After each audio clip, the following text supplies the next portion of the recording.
네, 오늘은 신명기 1장을 통해서 신명기 서론을 살펴보는 이런 시간이 되도록 하겠습니다.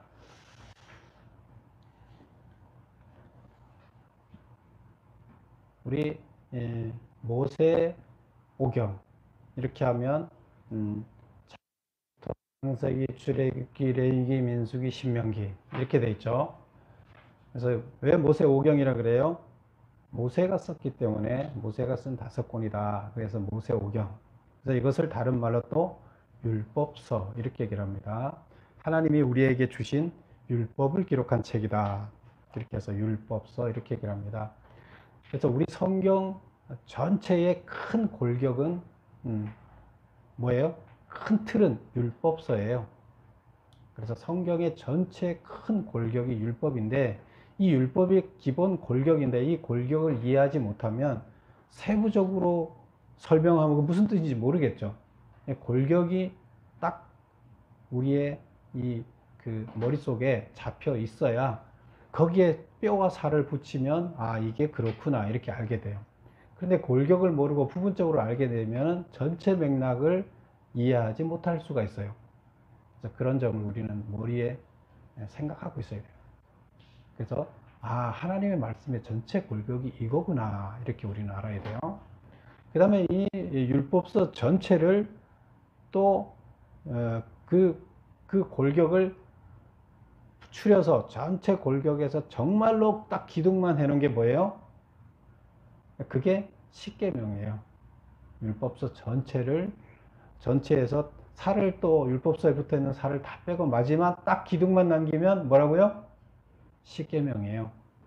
그래서 하나님께서는 자세히도 우리한테 율법을 가르쳐 주셨지만 또 그 자세히를 줄거리를 요약해서 십계명으로 우리한테 또한 가르쳐 주셨어요. 그러면 우리가 십계명을 이해를 해야 되겠죠. 그 다음에 율법서 전체를 이해해야 되겠죠. 그래서 그 율법서는 어디서부터 시작하느냐?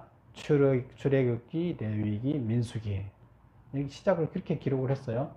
그래서 출애굽기부터 이제 시작을 해서 출애굽기 애굽에서부터 출애굽하는 데서부터 노예 생활에서부터 시작을 했어요. 제일 바닥에 떨어져 있을 때 하나님은 그때 부르셨어요. 하나님의 아들 딸로 부를 때는 언제 부르느냐? 우리들이 가장 낮아져 있을 때, 아, 드디어 내가 너를 쓸 때가 됐구나 하고 부르십니다. 그래서 하나님께서는 하나님의 아들, 딸로 부르실 때 가장 낮은 곳에 있을 때 거기서 이제 불러서 시작해요. 그전에는 뭐예요?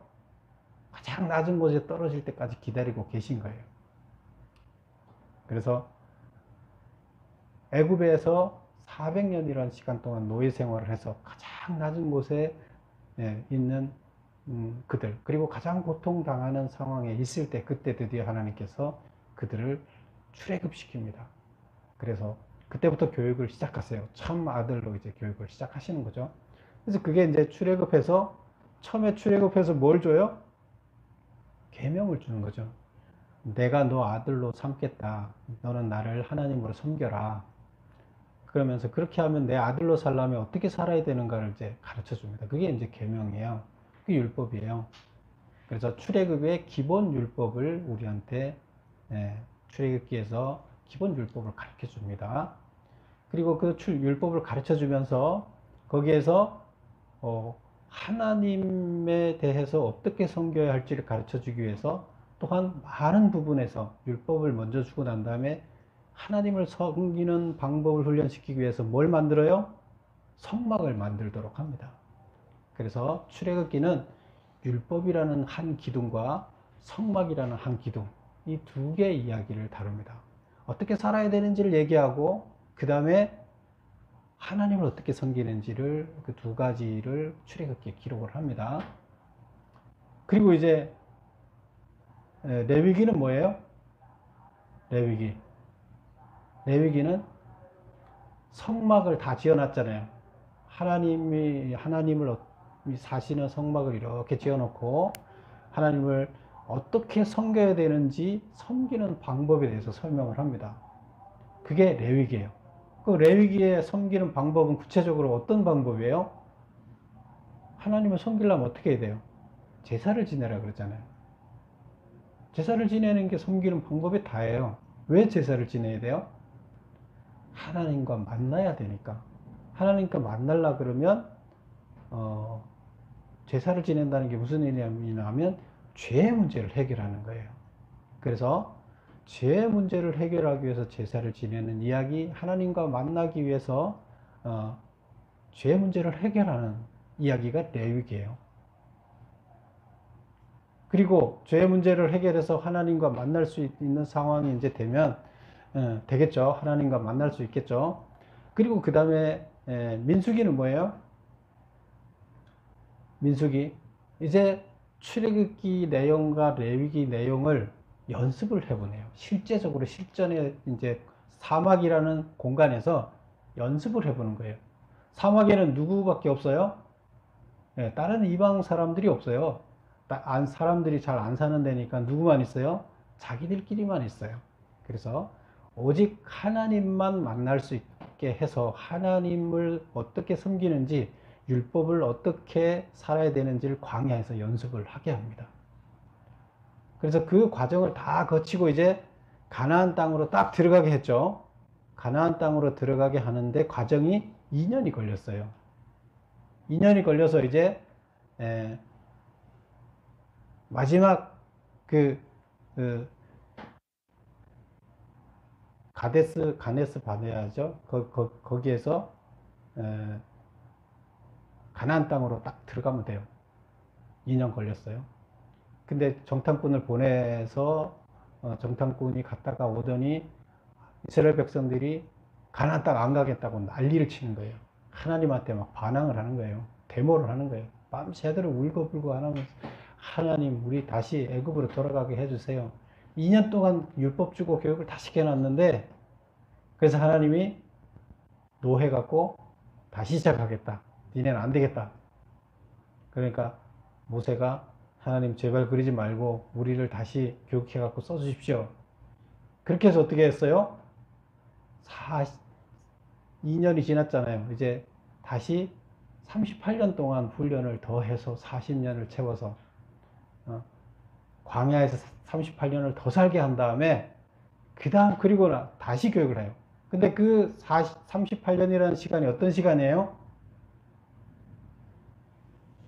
애굽에서 나왔던 백성들이 다 죽고 광야에서 태어난 사람들만 살아남아 있는 시간이 된 거예요.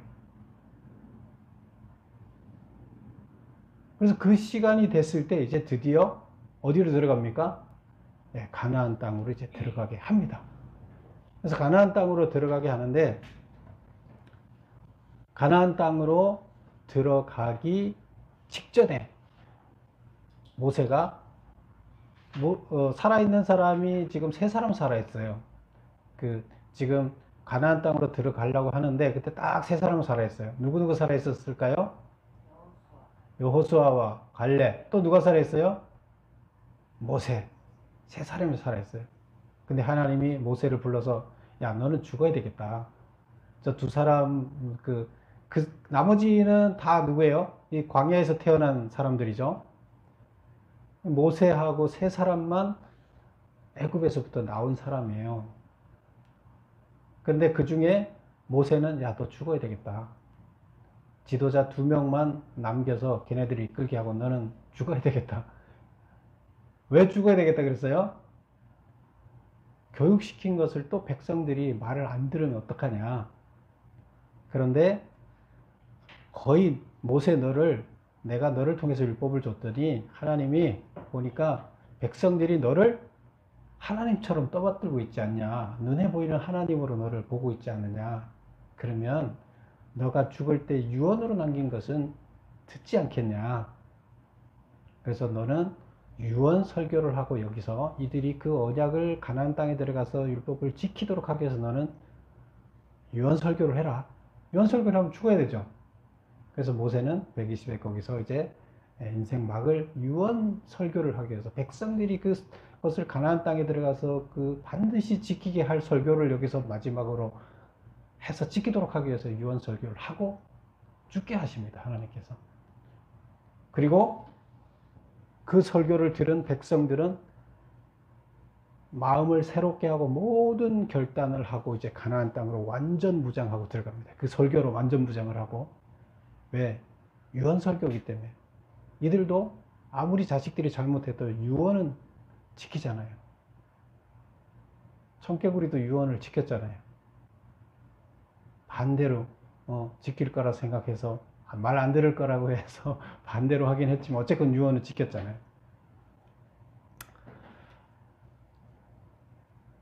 그래서 오늘 이제 신명기는 거기서부터 이제 마지막 유언 설교하는 내용이 신명기예요. 유언 설교를 3편에 거쳐서 합니다. 3편의 유언 설교를 하는데 그 유언 설교 내용 전체가 신명기예요. 그럼 그 도대체 신명기 내용은 그 뭐가 포함되어 있을까? 자, 이것을 우리가 오늘 서론에서 살펴보고 다음 주부터는 이제 1장을 들어갈 수 있도록 하겠습니다. 그 본문을 메모 이제 이 1번을 한번 볼까요? 신명기의 개요. 책의 성격. 가나안 입성 직전에 모압 평지에서 모세가 행한 3편의 설교를 기록한 율법 교육서이다. 뭐라고요? 율법 교육서예요. 하나님의 율법, 지금까지 율법을 줬잖아요. 출애굽기를 통해서, 레위기를 통해서, 그 다음에 또 실전 연습을 민수기를 통해서 했잖아요. 이제 그것을 다시 교육하는 거예요. 왜 다시 교육해야 될까요? 이제 그 다음 보겠습니다. 수신 대상은 그러면 율법을 교육하는 수신 대상은 누구예요? 교육 대상은 누굴까요? 출애굽 사건과 시내산 계약을 경험하지 못한 광야에서 태어난 신세대. 그렇죠? 이들은 출애굽 사건이 뭔지 몰라요.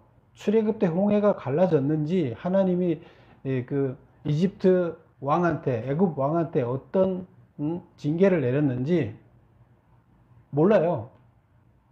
10대 재앙이 뭐였는지 그 재앙 때문에 이스라엘 백성들이 애굽을 나올 수 있었는데, 그리고 많은 재산을, 애굽에 있는 재산을 또 자기네들이 400년 동안 일했던 그 대가를 다 받아갖고 나오게끔 하셨잖아요. 그걸 어떻게 했는지를 몰라요. 얘기를 들어도 실감이 잘 제대로 들은 적이 없어요. 그리고 이제 시내산에서 하나님과 백성들이 만나서 음성을 다 듣게 했어요. 그러니까 하나님이 시내산 백성들과 대면해서 십계명을 전달했어요. 음성으로. 근데 그거를 들은 바가 없어요. 그래서 이런 백성들은 계명이 뭔지 이런 거 잘 몰라요. 그래서 시내산 계약이 아주 가장 이제 이스라엘 백성과 맺은 최초의 계약이잖아요. 그전에는 아브라함, 이삭, 야곱을 통해서 개인적으로 이렇게 계약을 했잖아요. 구두 계약을 하셨잖아요. 그런데 지금 나라가 만들어지고 이스라엘 백성과 한 최초 계약이 시내산 계약이에요. 계약이 뭐예요? 너 내 말대로 살면, 내가 살으라는 대로 살면 나는 너의 임금이 돼서 너를 내 아들로 사용하겠다. 이제 그거예요. 그런데 이제 이 광야에서 태어난 사람들이 그걸 모르기 때문에 이제 새로 태어난 그들에게 당사자가 바뀌었잖아요. 당사자가 바뀌었으면 계약을 다시 해야죠. 우리가 집 계약을 했을 때 내가 이제 만약에 집 계약을 했어요. 그런데 우리 가족이 계속 살더라도 당사자를 바꾸면, 계약 당사자를 나로 했다가 무슨 이유 때문에 내 아들에게 한다든가 아니면 마누라에게 한다든가 가족 중에 다른 사람 이름으로 하게 되면 계약을 다시 하는 거죠. 그럼 이것을 뭐라 그래요? 계약을 갱신한다 이렇게 얘기를 하죠. 다시 하기 때문에 다시 계약을 한다 그런 뜻이에요. 당사자가 바뀌었기 때문에 다시 계약을 하는 거예요. 이게 무슨 말이라고요? 계약의 갱신. 말이 어렵죠. 신학적인 용어인데, 그래서 계약 갱신을 했다 이런 얘기가 되고, 대상이 바뀌었기 때문에 계약 갱신했다. 그럼 교육 내용은 뭐냐? 출애굽기, 레위기, 민수기의 율법을 반복해서 다시 교육을 하고, 또 그것을 가나안 땅에 들어가면 또 지금 광야하고 또 틀리잖아요. 그 적용하는 그 환경이 틀리기 때문에 그때 어떻게 바뀌어야 되는지 이것도 적용하는 법에 대해서 얘기를 하고, 그 다음에 또 확장, 이 뜻을 하나님의 뜻이 이건데 그걸 실천하려면 가나안 땅에 들어가서는 이렇게 확장해야 된다. 이렇게 설명을 해주는 거죠. 이것을 뭐라 그러냐면 재해석이라고 그럽니다. 하나님의 뜻은 어떻게 살아야 되는지는 똑같아요. 그런데 구체적으로 그 실천 내용은 틀려요. 우리가 컴퓨터가 없을 때는 컴퓨터로 범죄를 저지르지 못하니까 컴퓨터에 대한 규정이 법에 없었어요. 컴퓨터가 새로 생기면 컴퓨터 범죄를 못 저지르게 또 새로 규정해야 될 거 아니에요. 그런 개념이에요. 이것이 뭐라고요? 뭐라 그런다고요? 재해석이라고 합니다. 율법을 재해석했다. 그래서 내용이 새로운 환경에 적응하게 하는 것을 재해석이라고 얘기를 해요. 그 다음에 당사자가 바뀌어서 다시 계약을 하는 것을 계약의 갱신이다. 이렇게 얘기를 했다 그랬죠. 그러면 이제 여기서 가장 핵심적으로 얘기하는 게 뭐냐? 강조하는 게 뭐냐? 3번. 그 4번인데 3번으로 해놨네. 강조사항. 불순종으로 몰락한 구세대를 본받지 말고 하나님께 순종하여 참된 복을 누릴 것을 강조한다. 지금 2년 동안에 가나안 땅에 들어갈 수 있게끔 다 갔다 그랬죠. 그래서 거기서 그냥 넘어가면 돼요. 경계선 넘어가면 가나안 땅이에요. 그런데 38년을 다시 못 들어가고 훈련을 다시 하고 세대가 다 죽을 때까지 들어가야 할 세대가 못 들어가고 이들이 다 죽고 새로운 세대가 태어날 때까지 하나님께서는 시간을 기다렸어요. 그럴 수밖에 없었어요. 왜 그래요? 처음에 율법을 주고 교육했던 그들이 어땠기 때문에? 불순종했기 때문에요. 하나님 말씀을 따르지 않았어요. 교육을 시켰는데 하나님 율법을 다 받고 지키겠다고 해놓고는 실제로 순종하지 않았어요. 그래서 들어갈 수가 없어요. 가나안 땅에 들어가면 그들이 뭘 해야 될 사람들이에요? 가나안 땅에 사는 사람들은 죄로 타락한 사람들이에요. 그렇죠? 가나안 땅에서 소돔과 고모라 같이 타락한 도시예요. 거기가. 지금 거기를 죄악으로 무성한 데를 이들 백성이 율법으로 충만해서 들어가서 그들을 바꿔줘야 돼요. 가나안 땅을 새로운 하나님 나라로 바꿔야 돼요. 하나님 법이 집행되는 나라로 바꿔야 돼요. 그런데 이들이 하나님의 율법을 순종하지 않으면 과연 거기 들어가서 타락한 문화를 바꿀 수 있을까요? 남의 땅에 들어가서 남을 몰아내고 거기 새로운 문화를, 하나님 문화를 정착시킬 수 있을까요? 전혀 불가능하죠. 안 되죠. 하나님이라고 그들을 그냥 2년 동안 빨리 해서 보내고 싶지 않았겠어요? 그래서 딱 뒤로 보내는데 안 된 거예요. 들어가라 그랬더니 뭐라 그래요? 하나님, 우리 다 죽이려고 그럽니까? 난 절대 안 들어가겠습니다. 난 애굽으로 다시 보내주십시오. 난 가서 종살이 하겠습니다. 우리 다 죽이려고 그럽니까? 이렇게 얘기를 하는 거예요. 그래서 결국에 못 들어간 거예요. 그래서 여기서 그들의 불순종 때문에 38년이라는 시간이 다시 한 거예요. 다시 시작한 거예요. 그래서 이것을 반복하면 안 되잖아요. 이들이 또 불순종하면 어떻게 해요? 신세대들이 38년 교육받은 이 신세대들이 다시 불순종하면 어떻게 해요? 이게 가장 큰 고민이에요, 이게.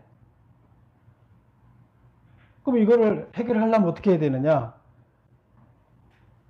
유언 설교를 통해서 지금까지 했던 이것을 다시 핵심적으로 이들한테 재교육을 할 필요성이 있는 거예요. 그래서 세 편의 압축된 설교를 통해서 이 율법을 교육시키는 겁니다. 그래서 순종해라. 하나님 말씀 율법을 가르쳐주고 그걸 순종해라가 핵심이 되는 거예요.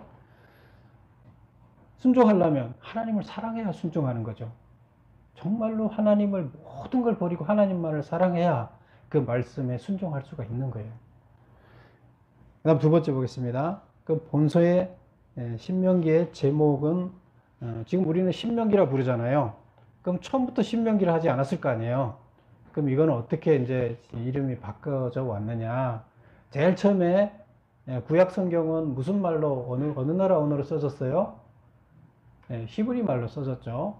히브리 말로 구약은 써졌어요. 그럼 히브리 말로 써졌을 때 그때 처음에 원어가 뭐였느냐?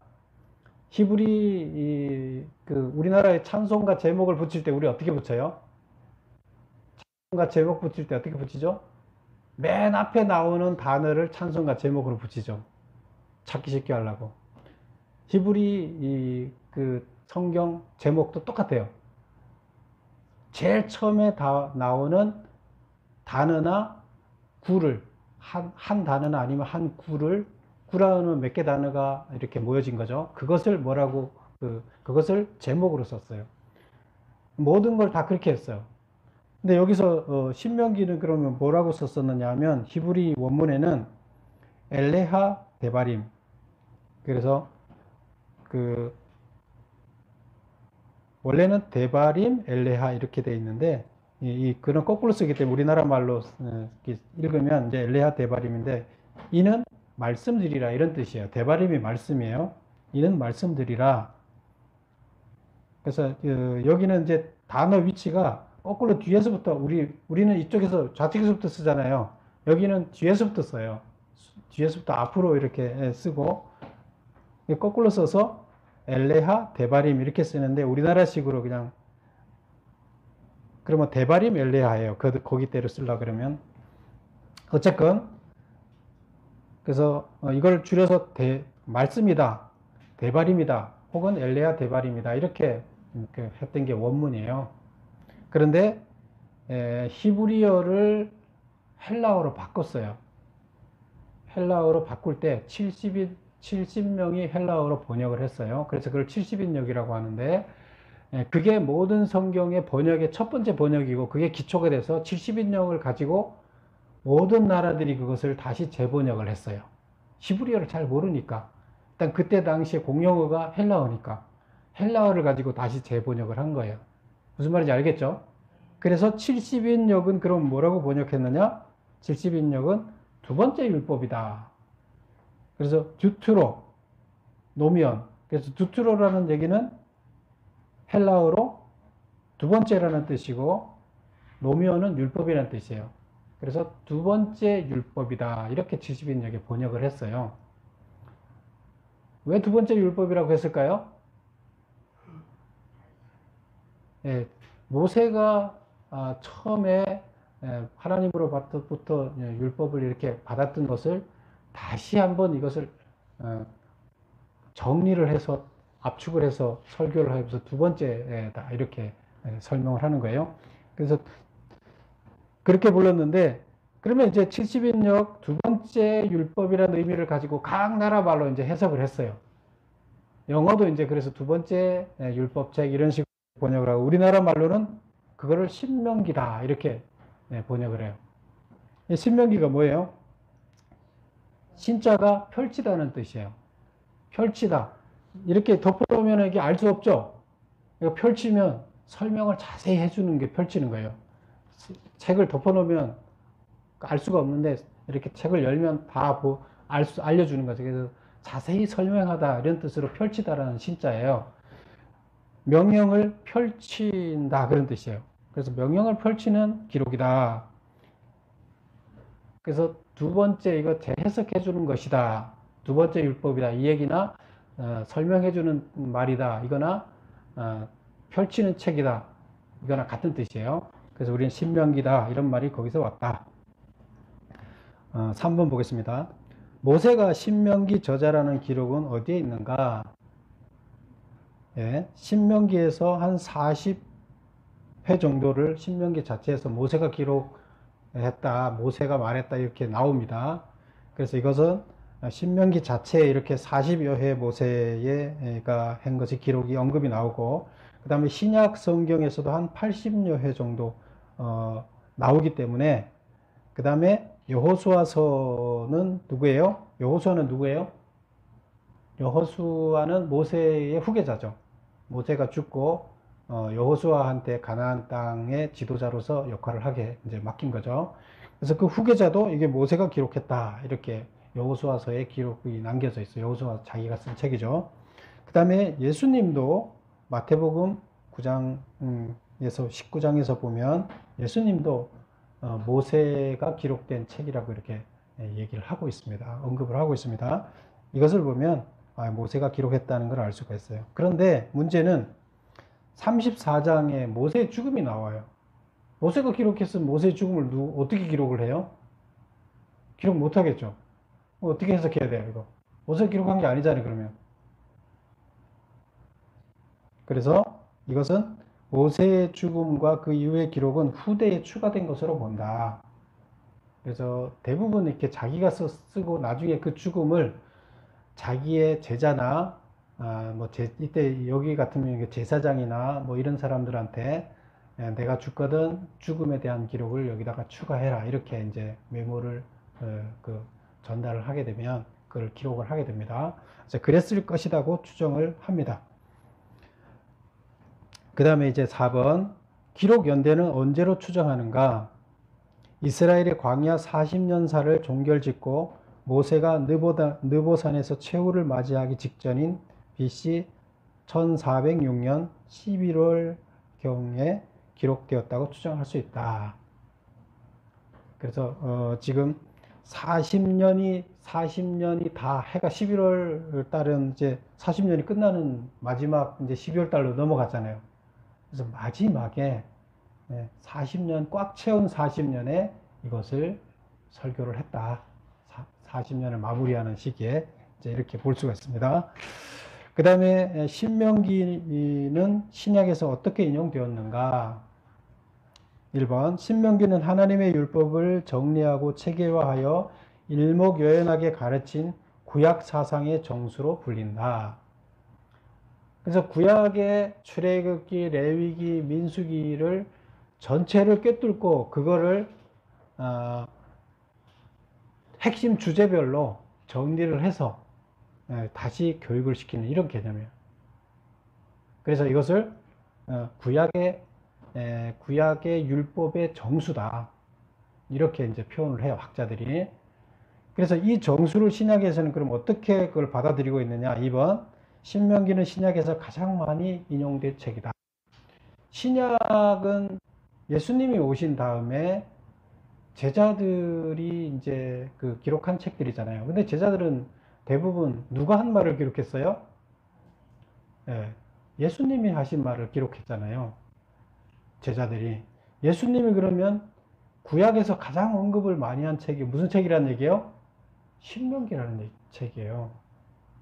그래서 신약에서 가장 많이 언급된 구약책이 신명기예요. 그리고 예수님이 또 가장 많이 언급한 말이 신명기예요. 그래서 신명기가 그래서 학자들은 중요하게 여긴다. 3번 예수님께서 광야에서 시험을 받으실 때도 세 차례 모두 신명기의 말씀으로 마귀를 물리치셨다. 우리 잠깐 한번 찾아볼까요? 마태복음 4장. 마태복음 4장.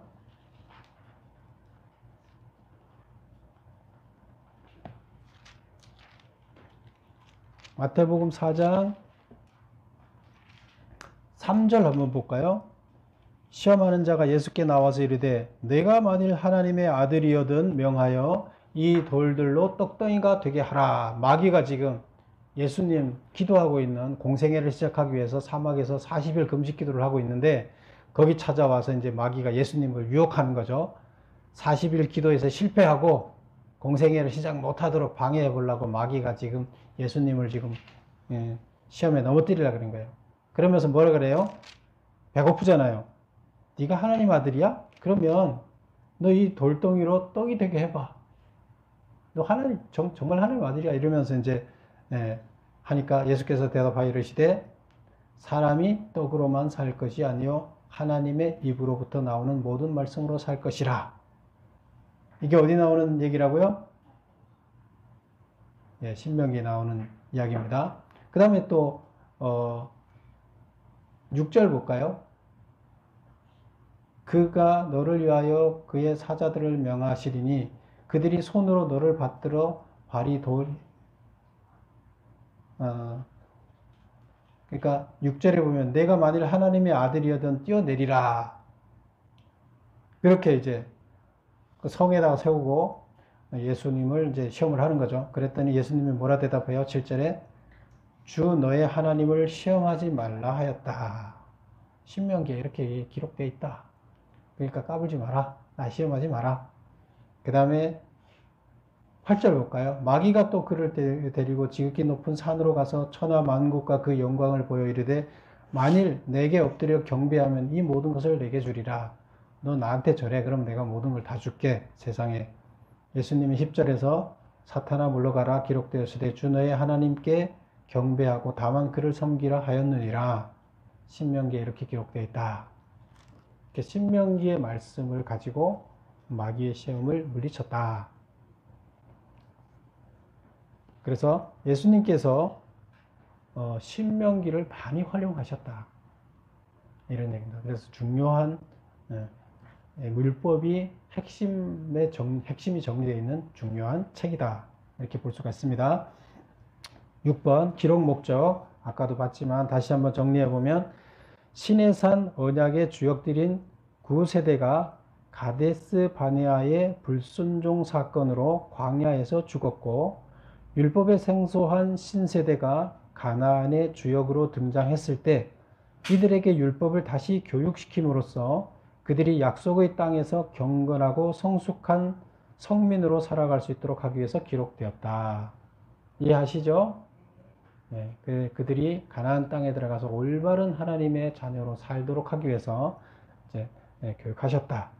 7번 신명기의 내용은 어떻게 전개되는가? 그러면 신명기 전체 구조가 지금 어떻게 됐는지 한번 보고 넘어가겠습니다. 이제 세 편의 설교라 그랬잖아요. 그럼 첫 번째 설교가 뭐예요? 4장까지, 4장 43절까지 있는데, 머릿말과 과거 회상, 이렇게 돼 있죠. 그 다음에 두 번째 설교는 뭐로 돼 있어요? 여러 율법. 두 번째 설교는 이제 율법을 딱 정리를 했고, 그 다음 세 번째 설교 뭐예요? 축복과 저주. 그래서, 어떻게 하면 축복을 받고 어떻게 하면 저주를 받는다. 그러니까 너희들은 축복받으려면 어떻게 해라. 이 얘기가 되겠죠. 그래서 첫 번째 설교를 한번 볼까요? 첫 번째 설교는 이제 머릿말과 과거 회성인데 지나간 광야 생활 40년의 역사를 설명하는 과정에서 이스라엘을 향한 하나님의 사랑과 은혜를 강조하고 있다. 결국 출애굽에서부터 광야 율법서를 다 율법을 준 이런 내용들을 그동안에 하나님의 기적이 많았죠. 그 이야기를 쭉 역사를 그 다음에 그 역사가 어디서부터 나올까요? 더 가서는 이제 아브라함부터 나오겠죠. 아브라함 때부터 하나님이 부르셔서 여기까지 온 이 과정들을 설명을 쭉 해줘요.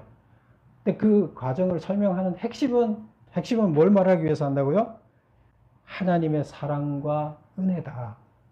너희들을 불러서 너희들을 하나님의 귀한 자녀로 이 세상 하나님의 피조물을 다 하나님이 대신해서 통치하게끔 맡기기 위해서 너희들을 지금 이렇게 불러서 교육하는 것이다. 이게 다 은혜가 아니고 뭐냐. 너희가 잘난 게 있어서 그런 건 아니야. 그런데 하나님께서 어쨌건 너희들을 선택해서 이렇게 하신 거야. 이 얘기를 이제 강조하는 거예요. 그 다음에 두 번째, 율법을 그러면 하나님의 아들이 됐으니까 하나님의 아들이 어떻게 살아야 되는지를 이제 설명을 해야 되겠죠.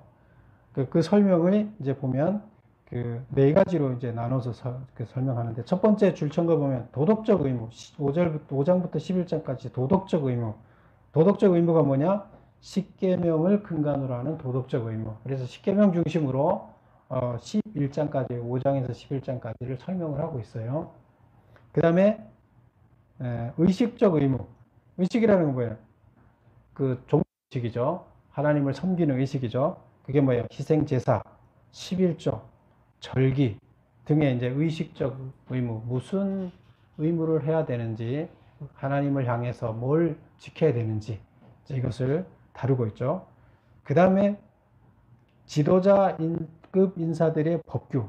지도자들이 어떻게 공동체를 이끌어갈 지도자들이 중요하겠죠. 그러면 그 지도자들이 어떻게 해야 되는가를 다룹니다. 정의 사회 건설을 위한 지도급 인사들의 법규를 특별히 다루고 있습니다. 왜? 중요하기 때문이죠. 그들이 잘못 가면 잘못 가는 거죠. 여기서 지도자의 핵심은 누굴까요? 제사장들이에요. 그 다음 보세요. 그 다음에 사회 법규를 열거하고 있다. 사회 법규는 뭐예요? 종교법, 형법, 전쟁법, 재산법, 도덕법 이런 것들을 다 다루고 있다. 그래서 이런 이야기들을 율법에서 이렇게 따로따로 흩어져 있는 것을 주제별로 모아서 잘 알아듣도록 이렇게 설명을 하고 있다. 그러면 본문이 앞에서 출애굽기에서 다뤘던 거하고 용어가 똑같을까요? 네, 똑같지는 않아요. 하나님의 뜻은 똑같아요. 안 바뀌었어요. 근데 설명하는 방식은 순서나 설명하는 방식은 틀려요. 그래서 이것을 정수다. 다시 정리를 해놨다. 이렇게 보는 거죠. 세 번째 설교는 뭐냐면 축복과 저주인데 이스라엘의 미래 역사에 관한 예언적 내용을 유언적 형식으로 다루고 있다. 자, 이스라엘의 미래에 대해서 다루고 있어요. 니네가 어떻게 될 건지를 이제 미래에 대해서 다루면 예언이라고 생각하는 거죠. 그쵸? 근데 예언적 내용을 미래를 다루니까 예언적 내용이에요. 그런데 유언적 형식으로 전달하고 있다. 그거를 예언을 유언으로 전달하고 있어요. 근데 예언이 어떤 건가 지금 볼까요? 순종과 불순종 여하에 따른 복과 저주를 예언하고 있다. 순종하면 어떻게 한다고요? 복을 받고 이 율법대로 잘 순종하면 복 받고 불순종하면 저주 받는다. 이게 예언이에요. 하나님의 말씀의 예언이라는 건 뭐예요? 다 이래요. 예언이 뭐예요? 하나님 말씀을 알려주고 요거 지키면 축복받고 지키지 않으면 저주받아. 이게 예언이에요. 너는 앞으로 어떻게 될 거야가 예언이에요? 확정적이지 않아요. 네가 어떻게 하느냐에 따라서 복을 받고 저주를 받는다고. 예언은 항상 이렇게 얘기를 해요. 우리는 내가 복을 받을까요? 말을 못 받을까요? 이렇게 물어보죠. 내가 잘 될까요? 안 될까요? 성경은 어떻게 얘기하고 있어요? 네가 어떻게 하느냐에 따라 달렸다. 이 얘기를 하는 거예요. 그러니까 네가 잘 되려면 이렇게 해라. 이렇게 얘기하는 거예요. 그럼 예언을 우리가 미래를 예측해서 확정적으로 얘기하는 건 잘못됐다는 거죠. 그래서 그리고 이제 여호수아의 등장, 모세의 죽음, 장사, 죽음과 장사 등이 이제 기록이 되어 있다. 이렇게 보면 되겠습니다. 그래서 중요한 것은 왜 지금 하나님께서 율법을 모세를 통해서 유언적인 모세를 죽도록 해서 유언을 하게끔 유언으로 설교를 하게끔 만들고 하느냐. 이 백성들이 제발 율법을 지키도록 하기 위해서 그리고 그들이 축복을 받아야 되고 그들 축복도 받아야 되겠지만 하나님께서는 또 하나님 나라의 대행자로 세운 그들이 하나님의 역할을 똑바로 해내야 되잖아요. 그걸 똑바로 해내도록 하기 위해서 하나님도 필요하고 너희들도 복받기 위해서 이게 필요하고 그래서 반드시 율법을 지켜야 된다는 거예요. 그럼 이건 안 지킬 수도 있다는 거잖아요. 그렇죠? 안 지킬 가능성이 높기 때문에 반드시 지켜야 된다고 강조하는 거예요.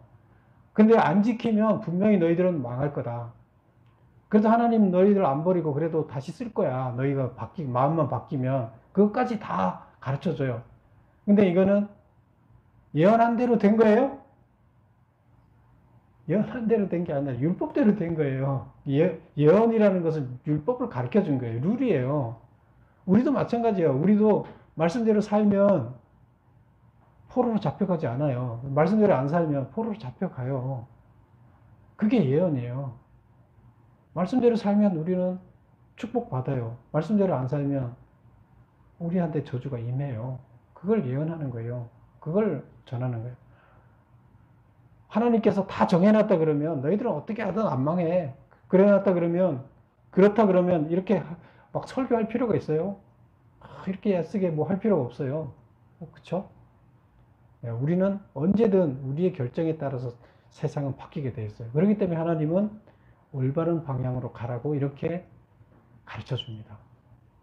그래서 우리는 신명기를 공부하면서 모세가 죽음으로써 이 설교를 해야 되는 이유, 그 다음에 하나님께서는 또 모세를 죽여가면서 이들한테 율법을 다시 재교육하는 이유, 이것을 우리는 발견해야 되고, 그리고 그 내용이 정말로 뭔가를 우리는 이제 신명기를 공부하면서 되새기는 우리가 되어야 되겠습니다. 기도하겠습니다. 아버지 하나님,